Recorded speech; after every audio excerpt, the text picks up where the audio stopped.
Now I am going to teach the new lesson in grammar verb. पहले आपको मैं बताना ये चाहता हूँ कि verb क्या होता है। ऐसे आप लोग हिंदी में पढ़ते हैं कि verb मीन्स क्रिया होती है, और क्रिया में बहुत प्रकार के ऐसे ऐसे चीज़ हैं जो हमारे क्रिया के भाव में मौजूद रहते हैं। जैसे आपको ये जानना है कि क्रिया माने करना। करना शब्द जो होती है वो क्रिया होती है, लेकिन इसको इंग्लिश प्रारूप में हम वर्ब के डिफरेंट टाइप में इसको आइटम को रखे हैं और इनके सारी चीज़ों को हम क्रिया के अंतर्गत में आपको बताते हैं। जैसे आपको वर्ब, मैंने वर्ब में आपका डिफिनेशन लिखवाया है कि ये verb is a word which denotes an action, relation, possession and state of beings. फिर से एक बार मैं बता देना चाहता हूं, ये verb is a word which shows या which denotes an action, possession, relation और state of beings, that is called the verb. यानी कहने का मतलब होता है कि क्रिया हम उस कार्य व्यापार को कहते हैं जिसमें किसी भी कामों को करना, उनके संबंध को बताना, उनके अधिकार को बताना या उनकी अवस्थाओं के बारे में बतलाना, ये सारे चीज हमारे क्रिया के अंतर्गत में आते हैं। मैं आप लोगों को फिर से बताना चाहता हूं कि क्रिया वह होता है जिसमें किसी कार्य व्यापार का करना, संबंध को बताना और उसकी अवस्थाओं के बारे में जानकारी करना या अधिकार के बारे में भावों को जानकारी प्राप्त करना, वो हमारी क्रिया कहलाती है। फॉर एग्जाम्पल, आपको मैंने बताया है कि चिल्ड्रेन प्लेज, यानी चिल्ड्रेन प्ले, बच्चे खेलते हैं। तो चिल्ड्रेन प्ले कहने का मतलब क्या हो गया? यहां पर चिल्ड्रेन प्ले कहने का मतलब है कि बच्चे खेलते हैं। तो खेलना क्या हुआ? हमारी क्रिया हुई। खेलना क्या हुआ? मेरा क्रिया हुआ। जैसे आई वाज टॉट, मैंने पढ़ाया, तो मैंने पढ़ाया, पढ़ाना क्या हुआ? ये मेरा क्रिया हुआ। जैसे कि he was a poor man, वह एक गरीब आदमी था। गरीब आदमी था माने स्टेट ऑफ बीइंग से उसकी अवस्था के बारे में बताई जा रही है। उसकी अवस्था के बारे में बताई जा रही है कि वह गरीब आदमी था। तो ये हमारा क्या हो गया? स्टेट ऑफ बीइंग्स हो गया। जैसे आई हैव ए कार, मेरे पास एक कार है। तो मेरे पास एक कार है कहने का मतलब क्या है? रिलेशन है। अगर कह भी सकता हूं वो मेरे पोसेशन भी है। कार मेरा है माने मेरे पास कार है यानी कार मेरा है। तो ये रिलेशन और पोसेशन दोनों का एग्जाम्पल प्रस्तुत करता है। जैसे ए किंग हैड 3 सन्स, एक राजा के 3 पुत्र थे। तो राजा का 3 पुत्र का होना क्या? रिलेशन है। उनका रिलेशन हुआ, रिलेशन सोच कर देता है। जैसे Sita is a tall, Sita लंबी है। तो लंबी क्या है? उसकी अवस्था है। तो यह स्टेट ऑफ बीइंग्स हो गया। जहां अवस्था की बात आ गई वह स्टेट ऑफ बीइंग्स हो गया। जहां पर अधिकार की बात होती है वह हमारे रिलेशन और पोसेशन की बात होती है। और जहां क्रिया का करने का भाव होता है वहां पर एक्शन होता है। तो इस तरह करके हम पहचान लेते हैं कि ये हमारा क्रिया का एग्जाम्पल है। A king had 3 sons, relation, thought, action, poor man, state of beings, is tall, state of beings. This example are verb. ये सारे एग्जाम्पल किसके हैं? वर्ब के हैं। अब वर्ब को जानने के बाद जब हम जान लेते हैं कि ये वर्ब के अंतर्गत में ये सारे चीज आते हैं, तो अब हम लोग ये जानेंगे कि kinds of 2 type of the verb. Verb हमारे 2 प्रकार के होते हैं। एक होता है मेरा main verb.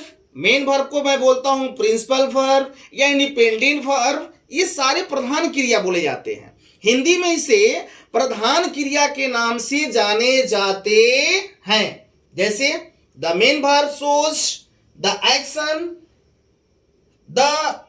They can stand alone. ये क्या होता है कि यहां पर ये बताया गया है कि the main verb shows the action, they can stand alone in the sentence can be used with an auxiliary verb. यानी मेन वर्ब जो होता है वह वाक्य में खुद प्रधान होता है, वह वाक्य में खुद अकेले होता है, वह किसी चीज पर डिपेंड नहीं रहता है। हाँ, ये कब है? हमारे मेन वर्ब परिवर्तनशील होते हैं जब उसमें ऑक्सिलरी वर्ब की सहायता की जाती है। तब जब ऑक्सिलरी वर्ब अगर सेंटेंस में सब्जेक्ट के साथ में आ गया तो हमारे मेन वर्ब बदल जाते हैं। लेकिन जहां कहीं भी मेन वर्ब होता है तो कहीं कहीं सेंटेंसों में खुद एलोन रहता है। जैसे वो हमारे प्रेजेंट इंडेफिनिट टेंस हो गए, वही हमारे पास्ट इंडेफिनिट टेंस हो गए। तो इन सारे सेंटेंसों की अफर्मेटिव जब बनाते हैं तो अफर्मेटिव सेंटेंस में मेन वर्ब जो होती है खुद एलोन होता है, वह किसी की सहायता से नहीं लिखी जाती है। जैसे आपको मैं बता रहा हूं, यहां पे लिखा गया है कि he plays football in the field garden. He plays football in the garden, वह बगीचे में क्या करता है? गेंद खेलता है। तो बगीचे में गेंद खेलता है तो खेलना यहां पर जो है या किसी की सहायक में नहीं है, सब्जेक्ट के साथ में कोई सहायक नहीं है, बल्कि हमारा प्लेस क्या है? वह मेन वर्ब का काम करता है। लेकिन यहां पर लिखा गया है कि she has been dancing for 2 hours, वह 2 घंटे से नाचती आ रही है। तो 2 घंटे से नाचती आ रही है तो यहां पर डांसिंग जो है हमारा मेन वर्ब है, लेकिन किसके अनुसार बदल गया है? हैज बीन के अनुसार। हैज बीन के अनुसार वहां पर डांसिंग बदल गया है। लेकिन मैं कह सकता हूं कि यहां पर डांसिंग मेरा मेन वर्ब हो जाएगा और हैज बीन मेरा ऑक्सिलरी वर्ब हो जाएगा। तो मेन वर्ब जो होता है स्वयं अपने आप में प्रिंसिपलाइज होता है और वो किसी पे डिपेंड नहीं होता है। लेकिन जब परिवर्तन होगा तो हमेशा ऑक्सिलरी वर्ब की सहायता के द्वारा होता है। जैसे दूसरा मेरा हो गया ऑक्सिलरी वर्ब। ऑक्सिलरी वर्ब को ही हम हेल्पिंग वर्ब बोलते हैं और इसी को यदि क्वेश्चन टैग में जाते हैं तो इसको एनोमलस वर्ब के नाम से जानते हैं। लेकिन सबका अर्थ होता है सहायक क्रिया। सहायक क्रिया को ही हम इंग्लिश में ऑक्सिलरी वर्ब या हेल्पिंग वर्ब के नाम से जानते हैं। जैसे आपको मैं बता रहा हूं कि ऑक्सिलरी वर्ब आर ऑलवेज ई before the main verb to indicate the tense, mood and voice. Auxiliary verb जो होती है हमेशा मेन वर्ब के पहले यूज किया जाता है, जो हमारे टेंस को बनाने में, मूड को बनाने में, वॉइस को बनाने में मदद करता है। ये हमारे जो ऑक्सिलरी वर्ब होते हैं वह टेंस को बनाने में, मूड को बनाने में और हमारे वॉइस को बनाने में मदद करता है। तो मदद करने वाला चीज क्या हो गया? जहां मदद की बात आ जाती है वो हमारा ऑक्सिलरी वर्ब होता है, उसको हम हेल्पिंग वर्ब के भी नाम से जानते हैं। यानी कहने का मतलब होता है ये आप लोग जानते हैं कि हेल्पिंग वर्ब या auxiliary verb I the same word, लेकिन कहने का मतलब है कि ऑक्सिलरी वर्ब में क्या क्या चीज आते हैं। तो बच्चे कुछ कंफ्यूज हो जाते हैं कि सर मेन वर्ब तो मैं जानता हूं कि जहां रीड हो गया, प्ले हो गया, गो हो गया, लाफ हो गया, हंसना, पढ़ना, रोना, लिखना, ये हमारी प्रधान क्रिया हो जाती है। लेकिन सहायक क्रिया में क्या आती है? तो बच्चे ये जान लो कि सहायक क्रिया में हमारे क्या क्या आते हैं? इज आते हैं, एम आता है, आर आता है, वाज आता है, वेयर आता है, हैड आता है, हैज बीन आता है, हैव बीन आता है, शैल बी आता है, शैल विल आता है। Yes, etc are called the auxiliary verb. ये सारे ऑक्सिलरी वर्ब होते हैं और ये जितने ऑक्सिलरी वर्ब होते हैं वह मेन वर्ब के पहले यूज किया जाता है और जिस टेंस में जो ऑक्सिलरी वर्ब होती है उसी के अनुसार हमारा मेन वर्ब बदलता जाता है। तो ये हमारा पहचानने का तरीका हो गया कि ऑक्सिलरी वर्ब को आप कैसे पहचान लेंगे। इतना जानने के बाद में कुछ ऐसे भी आते हैं एग्जाम्पल जिसमें बच्चे कंफ्यूज पड़ जाते हैं कि सर कुछ ऐसे भी एग्जाम्पल आते हैं जिसमें मालूम नहीं चलता है कि किसमें हम प्रिंसिपल लिख दें और किसमें ऑक्सिलरी वर्ब लिख दें। जैसे आई एम ए बॉय। अब यहां पर देखने की बात हो गई कि आई एम ए बॉय कहने का मतलब कि एम जो है हमारा प्रेजेंट कंटिन्यूअस टेंस है और एम का अगर मैं मेन वर्ब लेकर चलता हूं तो वहां पर वर्ब में आईएनजी होना चाहिए। जैसे I am going, I am reading, I am laughing. लेकिन यहां पर ये बॉय आ गया तो बॉय क्या है? ए नाउन है।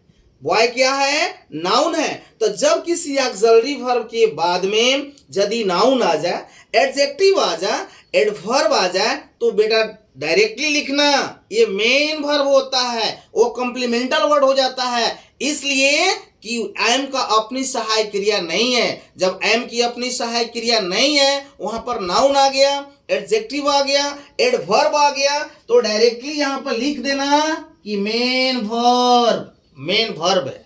जैसे सेकेंड एग्जांपल है कि आई एम रीडिंग। देखिए यहीं पर आ गया दूसरा एग्जांपल कि आई एम रीडिंग, एम का ऑक्सिलरी वर्ब तो है ये है, लेकिन एम की अपनी क्या हो गया? Main verb. रीडिंग, एम कौन सा रीडिंग में चेंज हो गया? Present continuous tense. इसलिए एम के साथ में रीडिंग क्या हो गया? ये इसको मैं बोल सकता हूं कि ऑक्सिलरी वर्ब, इसलिए कि एम इसका ऑक्सिलरी वर्ब है और रीडिंग क्या है, मेन वर्ब है। तो एम और रीडिंग जब बन मिल जाता है तो इसको ऑक्सिलरी वर्ब या हेल्पिंग वर्ब डायरेक्टली आप बोल सकते हैं। यानी कहने का मतलब है कि ऑक्सिलरी वर्ब हेल्पिंग वर्ब, कहने का मतलब है कि एम की अपनी सहायक क्रिया क्या है, तो रीडिंग है, इसलिए डायरेक्टली मैंने लिख दिया ऑक्सिलरी वर्ब या हेल्पिंग वर्ब।